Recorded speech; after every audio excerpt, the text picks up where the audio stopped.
जादुई जंगल और नन्ही लड़की की बहादुरी।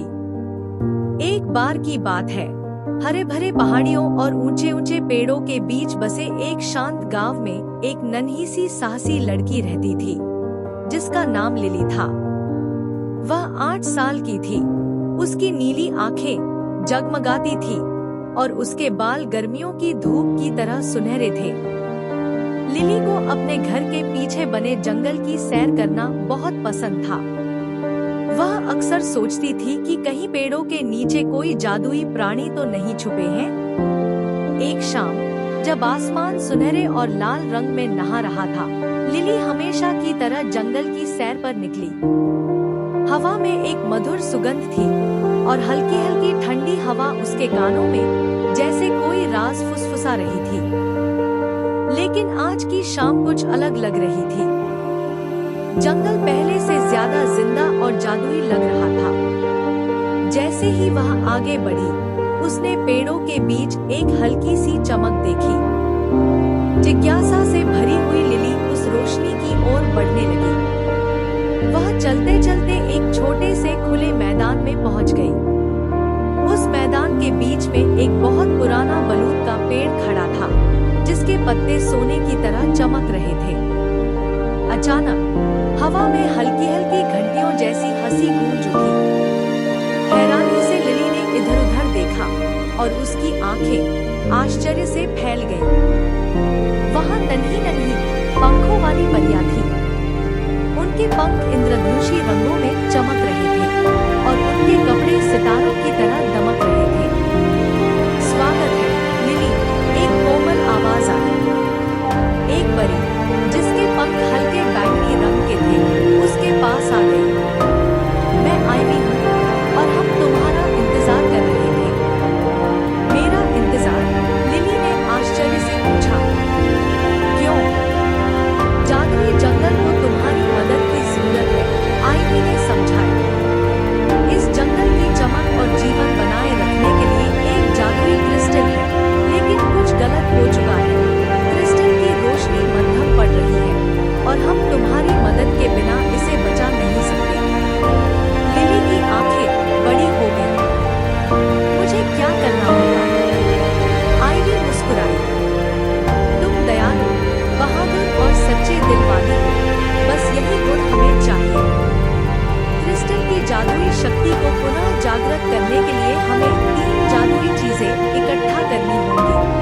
एक फीनिक्स का पंख, चांदी के फूल की ओस की एक बूंद और एक चांदी के अजगर का एक तराजू।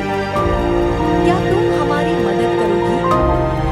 बिना किसी हिचकिचाहट के लिली ने सिर हिला दिया। अब यह सिर्फ एक साधारण सैर नहीं थी, यह एक जादुई यात्रा बन चुकी थी। आईवी ने उसे एक गुप्त रास्ते पर ले जाना शुरू किया, जो सिर्फ परियां जानती थी। जल्द ही वे एक बगीचे में पहुंचे, जहां एक शानदार फीनिक्स पेड़ की डाल पर बैठा था। उसके अग्निमय पंख रोशनी बिखेर रहे थे। फीनिक्स से सम्मान और विनम्रता से बात करो, तो वह तुम्हें अपना एक पंख दे देगा, आईवी ने फुसफुसाया।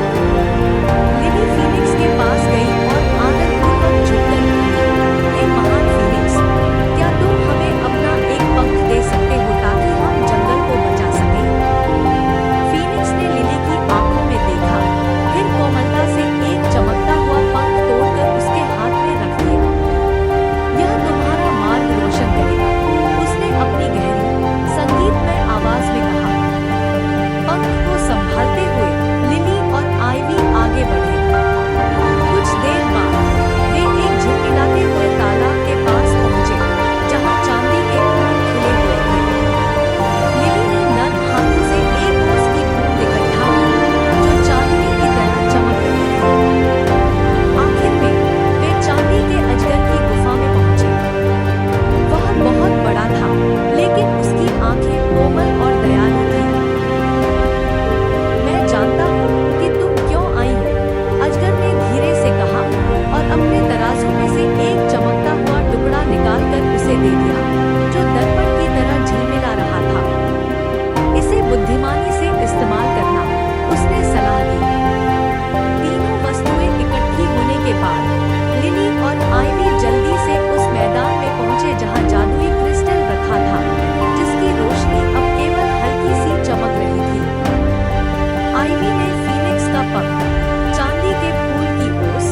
और चांदी के अजगर का तराजू क्रिस्टल पर रख दिया और अचानक एक तीव्र प्रकाश फूटा।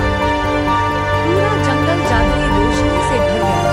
फूल खिलने लगे, पेड़ जगमगाने लगे और परियां खुशी में आकाश में नाचने लगी।